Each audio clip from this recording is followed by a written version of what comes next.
Hi everybody, I'm Lynn Green, and I've been a YWAM a long time.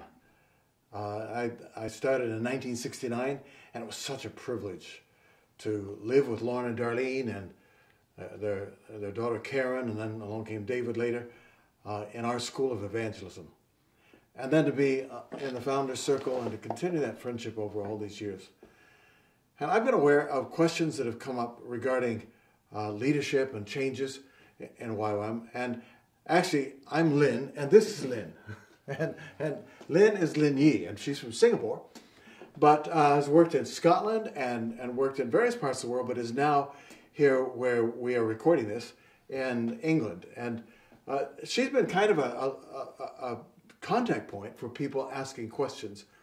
And we want to talk about some of the issues that have arisen, but also we want to encourage you to keep asking the questions. And we'll give you an email address where you can write to as we go along. But Lynn, what are some of the questions that have arisen that you're aware of over recent years? Well, I think there are questions that some of the leaders have been writing specifically, to you to ask you to address certain things and to clarify things regarding plural leadership, a flat structure, the role of conveners and the eldership, and what does that look like? How does it actually work out? So I've actually collected those questions and try and form some for this evening's interview. Okay, go ahead. What's the first question? Well, a few years ago in Singapore, at the Singapore Gathering in 2014, our organizational structure as Youth with a Mission changed dramatically. Yeah. It's like titles help to define roles and set expectations. So why the need for an organizational change and that being so drastic? That's a big question. And that for me, from my point of view, that was a night of chaos. But it was unavoidable. And but actually the change didn't start then at all. Mm-hmm. Although some people felt it did and felt it was very abrupt. But actually, that change made me think back to some of the foundation layers, the people whom God used prophetically in YWAM to get the foundations solid and plumb and square. And there was a wonderful man of God named Ken Wright. And I could still visualize the little room I was in. When Ken came to us, my guess would be maybe 1975. He was a New Zealander, and he'd been involved in just a tremendous move of God. Joy Dawson, Campbell McAlpine, Arthur Wallace, they were all part of that. And many of those people from that move of God in New Zealand, the Lord used to lay prophetic foundations in YWAM. And he came to us in England, and he said, I have a word from the Lord for YWAM. And he talked to me and to a small group of us about leadership team and co-equal leadership.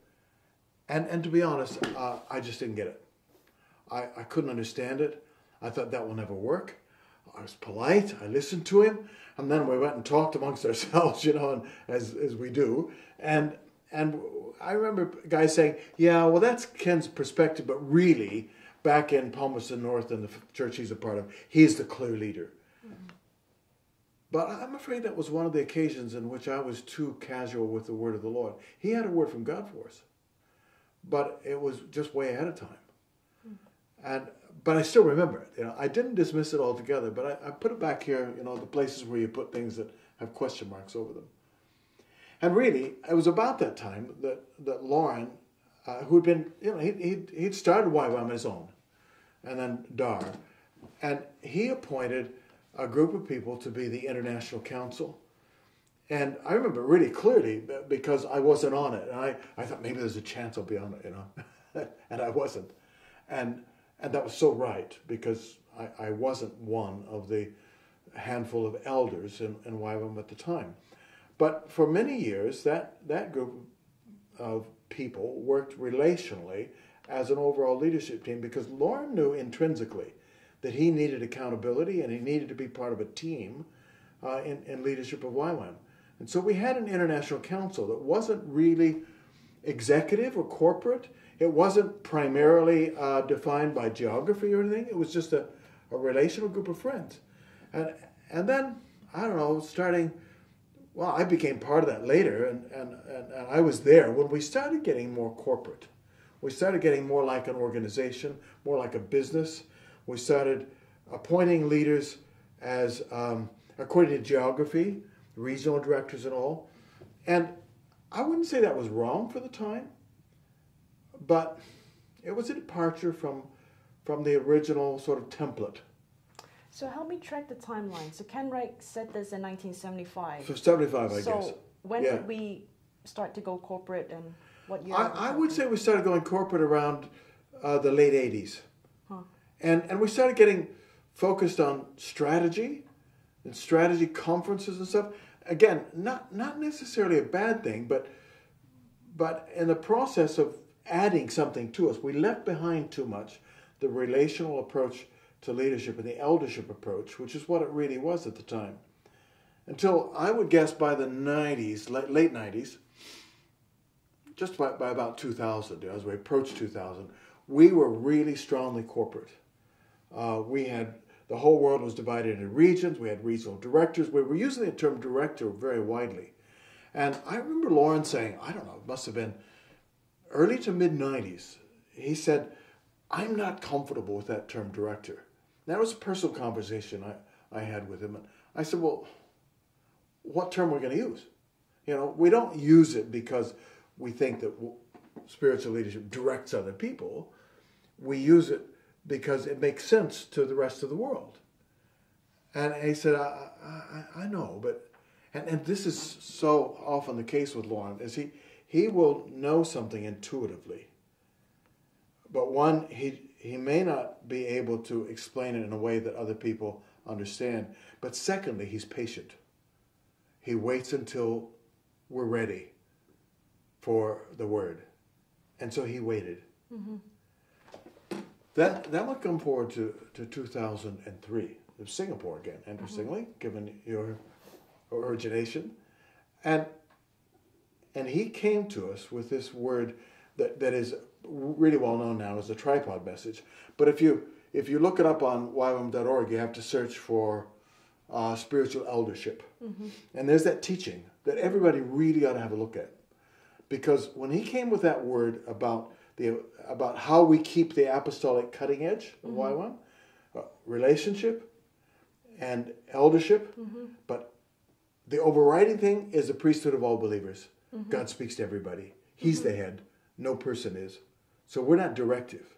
So he gave that word in 2003, and at the time we thought, well, that's a really good reminder.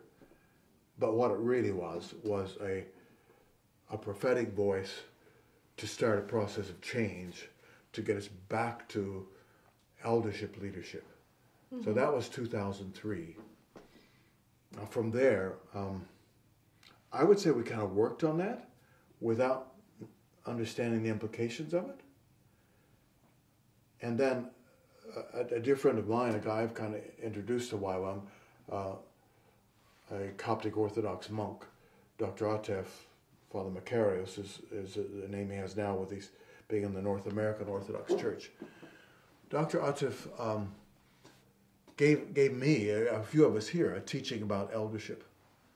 And I said, oh, that's just for YWAM as a whole. And he said, yes, it is. And I said, well, would you come to our global leadership team and teach it? He said, no, I won't. You teach it. So I said, okay, go through it with me again. And I took careful notes, and that was 2009. And I taught 4 sessions on that when we were meeting in Lausanne. And it was at that time that we had another confirming word. And that's where one of our leaders, Dan Bushy, as we were praying about it after these teaching times, had this picture of a big plane with lots of people on it. And there was a platform with a person on it. And then other people climbed onto the platform. And then other platforms came up with people climbing on. And until so many of the people that were on that plane were on platforms. And we understood that what it was there was a place for leadership, but it wasn't singular leadership. And it wasn't hierarchical leadership. It was leadership in the midst of the people, and it was team. And that was a really clear word. So that chaotic night at the end of the Singapore gathering in 2014, when seen in that context, 2003, 2009, all these years to work with it, it wasn't sudden at all. But, to give you a little bit of personal insight, I thought the Singapore gathering had gone really well, and we were kind of wrapping up, and Lauren comes quite agitated.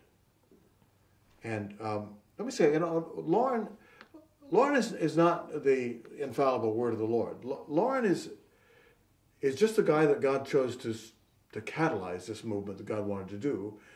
But often, when Lauren has something really on his heart, we just need to pay attention. It's not always going to be exactly the right thing, but boy, many of the times that we've felt, well, what does that mean? It turns out to be one of these signpost words. So what did he say?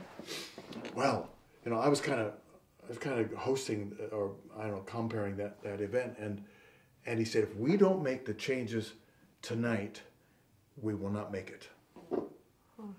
Tonight, we're already in the last meeting. We haven't talked to anybody about any of the changes specifically. We've been talking about it generally, but we haven't reached consensus or anything. And there are times when the word of the Lord just cuts right through consensus. And God has spoken. And that was one of those nights. Yeah, so that was 3 years ago.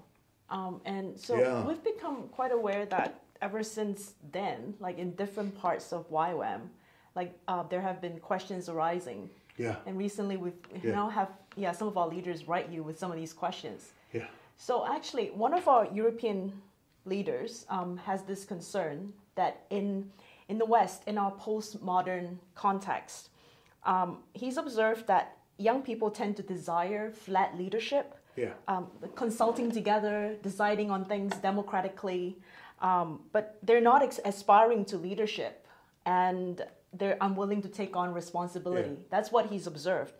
And also our language for deconstructing traditional leadership feeds into this phenomenon, So people tend to think that flat leadership or no leadership is better.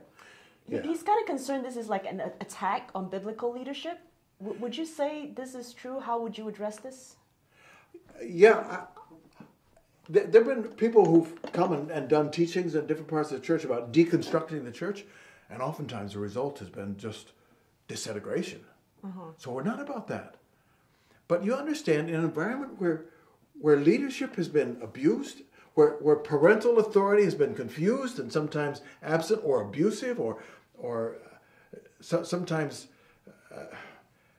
people who experience real pain at the hands of familial leadership or educational leadership or organizational leadership, they don't want leadership. They don't want to be one, and they don't want anybody over them. I understand that. But servant-hearted leadership, what Jesus demonstrated, who laid down his life for his people. I mean, who refuses that? Who refuses somebody who loves you and who will die for you and who has your best at heart? And that's the biblical model of leadership. Jesus was just a lot more radical about leadership than we think. And I think, we've talked about this enough. We'll probably have to go into another session to talk about it a little farther. But this servant-hearted leadership, this sacrificial leadership, this loving, familial, in the best sense of the word, leadership is something that nobody would refuse. But we haven't seen enough of it. And that's what God is calling us to. And the word about eldership and changing the structures is about moving away from executive style leadership, directive stuff, into loving, caring, servant-hearted, lay down your life leadership. And if you're in leadership in some way, but you're not really sure you're called to that laying down your life and loving people unconditionally, then pray for breakthrough, heart breakthrough, because that's what this generation needs, is this loving, sacrificial, servant-hearted leadership.